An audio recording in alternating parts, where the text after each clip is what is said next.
நம்ம இந்த வீடியோவில் என்ன பார்க்க போறோம்னாங்க, ஊராட்சி செயலர் போஸ்டிங் எல்லாரும் அப்ரோச் பண்ணியிருப்பீங்க. இன்டர்வியூவில் என்ன மாதிரி கொஸ்டின் கேட்பாங்கன்னு சொல்லி நிறைய வீடியோ போஸ்ட் பண்ணியிருந்தோம். மாடல் இன்டர்வியூ ஃபார்மேட்டில் இன்னொரு பார்ட் 2 வீடியோ ப்ரொவைட் பண்ணுறோம். பாருங்கள், இது உங்களுக்கு ரொம்ப யூஸ்ஃபுல்லாக இருந்துச்சா மறக்காமல் லைக் அண்ட் கமெண்ட் பண்ணுங்கள். வாங்க பார்த்தலாம். ஃபஸ்ட்டு வந்து இன்டர்வியூயர் வந்து உங்ககிட்ட கேட்பாங்க, ஓகேங்களா, உங்களோட நேம், உங்களோட செல்ஃப் இன்ட்ரோ பற்றி சொல்லுவாங்க. உங்களை பற்றி ஒரு குறிப்பு சொன்னாங்கன்னா நீங்கள் என்னென்ன சொல்லணும் பேசிக்காக சொல்லியிருக்கோம். உங்களோட பேர், உங்களோட மாவட்டம், ப்ளஸ் எந்த ஊராட்சியிலேருந்து வரீங்க, அதெல்லாமே ரொம்ப இம்பார்ட்டன்ங்க. நெக்ஸ்ட்டு நீங்கள் என்ன கம்ப்ளீட் பண்ணிக்கிறேன், சப்போஸ் டிகிரி கம்ப்ளீட் பண்ணிங்கன்னா டிகிரி கம்ப்ளீட் பண்ணிக்கிறேன்னு சொல்லுங்கள். ப்ளஸ் எனக்கு மக்களுக்கு சேவை செய்கிறதெல்லாம் ரொம்ப பிடிக்கும், அது மாதிரி லைன் சொல்லுங்கள், ஓகேங்களா.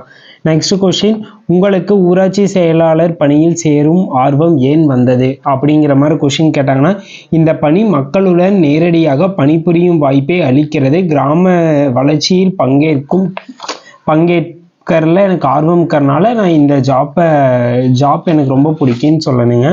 நெக்ஸ்ட் வந்து ஊராட்சி செயலாளர் அப்படின்னு அவரோட ஒர்க்கு என்னவா இருக்கு, ஊராட்சி செயலாளர் என்றால் என்ன, இந்த கொஸ்டின் வந்து அவங்க உங்ககிட்ட அப்ரோச் பண்ணாங்க. நீங்கள் எப்படி ஆன்சர் பண்ணலான்னாங்க, ஊராட்சி நிர்வாக பணிகளை செய்யும் பொறுப்பாளர், நிதி பதிவு, கூட்டங்கள், திட்டங்கள் அனைத்தும் ஒருங்கிணைப்பார்.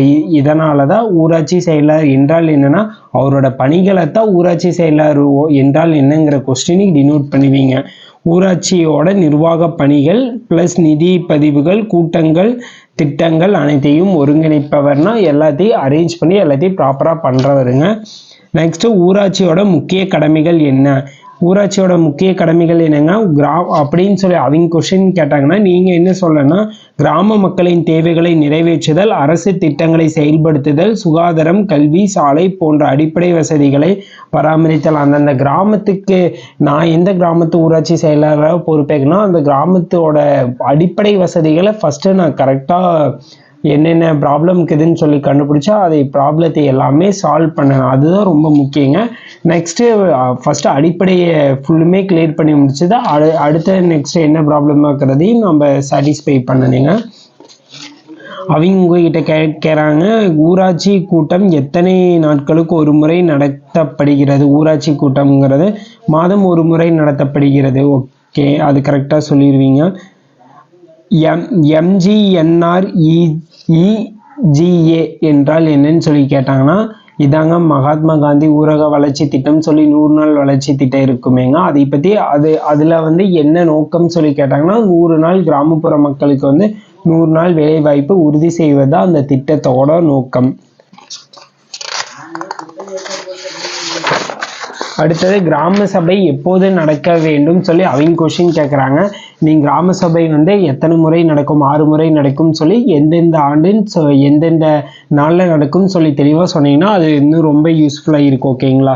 அடுத்த கொஸ்டின் கேட்குறாங்க, 73வது அரசியலமைப்பு சட்ட திருத்தம் எதை பற்றியது, 73வது அரசியலமைப்பு சட்ட திருத்தம் எதை பற்றியதுன்னு சொல்லி கேட்டாங்கன்னா உள்ளூர் சுய நிர்வாகம் பற்றியது, நீங்கள் தெளிவாக சொல்லணும், அவங்க உங்ககிட்ட கேட்குறது. அடுத்தது, ஊராட்சி தலைவர் எப்படி தேர்ந்தெடுக்கப்படுகிறான்னு சொல்லி அவங்க உங்ககிட்ட இன்டர்வியூ கொஸ்டின் கேட்டாங்கன்னா நீங்கள் வந்து ஊராட்சி உறுப்பினர்கள் வாக்கெடுப்பின் மூலம் ஊராட்சி உறுப்பினரோட வாக்கெடுப்பின் மூலம், ஊராட்சி உறுப்பினர் வந்து மக்களால் தேர்ந்தெடுப்பா, அந்த ஊராட்சி உறுப்பினர் எல்லாம் சேர்ந்து தான் அந்த ஊராட்சி தலைவரை தேர்ந்தெடுப்பாருங்க, அதனால நோட் பண்ணிக்கிங்க. அடுத்தது, மக்களுடன் நீங்கள் எப்படி செயல்படுவீர்கள், மக்களோட எப்படி ஜாயின் பண்ணி ஒர்க் பண்ணுவீங்கன்னு சொல்லி கேட்குறாங்க. மரியாதையுடன் பொறுமையுடன் பேசுவேன், அவர்களின் பிரச்சனையை கேட்டு சரியான வழியில் தீர்வு காண்பேன்னு சொல்கிறாங்க. நெக்ஸ்ட்டு, நீங்கள் சிக்கலை எவ்வாறு சமாளிப்பேன்னு சொல்லி கேட்குறாங்க. அதுக்கு வந்து பிரச்சனைகளை முதலில் முழுமையாக புரிந்து கொண்டு ஆலோசனை பெற்று நிதானமாக தீர்வு என்ன ப்ராப்ளம்னு கண்டுபிடிச்சு அதற்கான சொல்யூஷன் கொடுப்பேங்கிறதுங்க. தவறான செலவினம் நடந்தால் என்ன செய்வீங்க, சப்போஸ் தவறான செலவு பண்ணினாங்கன்னா அதுக்கு என்ன, அது எப்படி ஹேண்டில் பண்ணுவீங்கன்னு சொல்லி கேட்குறாங்க. நீங்கள் அதுக்கு என்ன ஆன்சர் சொல்லணும், உடனடியாக மேலதிகாரிக்கு தகவல் அளிப்பேன் மற்றும் பதிவுகளை தெளிவாக குறிப்பிடுவேன்.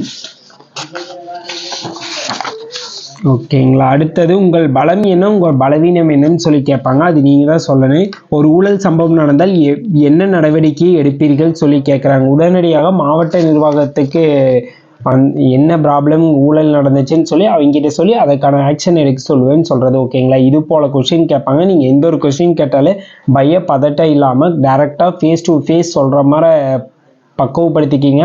எப்போ லெட்ரு வரும்னு சொல்லி எல்லாமே கேட்குறீங்க. கூடிய சீக்கிரத்தில் அதுக்கான இன்னும் அப்ளிகேஷன் டேட்டே இருக்குது, November 9 வரைக்கும் இருக்குங்க. எல்லாம் முடிஞ்சோடனே தான் உங்களுக்கு வந்து லெட்ரு எல்லாமே சென்ட் பண்ணுவாங்க. அது எல்லாமே எல்லா ப்ராசஸுமே A to Z எல்லாமே ஒரு பிடிஎஃப்ல அவங்களே டினோட் பண்ணிட்டாங்க. ஃபஸ்ட்டு 1 மந்த் வந்து அப்ளை பண்ணுற மந்த்துங்க, அதுக்கப்புறம் 15 டேஸ் அவங்க கரெக்ட் பண்ணுறது, அதுக்கப்புறம் லெட்ரு போஸ்ட் சென்ட் பண்ணுறது, அதுக்கப்புறம் இன்டர்வியூ, அதுக்கப்புறம் டிசம்பரில் வந்து காலேஜ் கொடுக்குற மாதிரி. ஓகேங்களா? செலெக்ஷன் லெட்ரு இது ப்ராசஸ் தான் கொடுத்துருக்குறாங்க. உங்களுக்கு எனி டவுட் இருந்துச்சுனாலும் மறக்காமல் கமெண்ட் பாக்ஸில் கமெண்ட் பண்ணுங்கள். இதுவே நான் பிடிஎஃப் ஃபார்மேட்டில் இன்னொரு வீடியோவில் எக்ஸ்பிளைன் பண்ணி டிஸ்கிரிப்ஷனில் பிடிஎஃப் கொடுத்துறேன். ஓகேங்களா? உங்களுக்கு இப்போ ஒரு 10 கொஷின் தான் எக்ஸ்பிளைன் பண்ணேன். நெக்ஸ்ட் வந்து பிடிஎஃப் ஃபார்மேட்லேயே உங்களுக்கு ஃபுல்லு எக்ஸ்பிளைன் பண்ணிவிட்டு நெக்ஸ்ட்டு பிடிஎஃப் டிஸ்கிரிப்ஷனில் கொடுத்துறேன். ஓகேங்களா? உங்களுக்கு இதே போல் வீடியோ போகிற யூஸ்ஃபுல்லாக இருந்துச்சுன்னு சொல்லி மறக்காமல் கமெண்ட் பாக்ஸில் கமெண்ட் பண்ணுங்கள். அப்கமிங் டேஸில் இதே போல் கன்யூஸாக வீடியோஸ் வரும். மறக்காமல் நம்ம பேஜை சப்ஸ்கிரைப் பண்ணி வச்சுக்கோங்க. Thank you guys, thank you for love and supporting.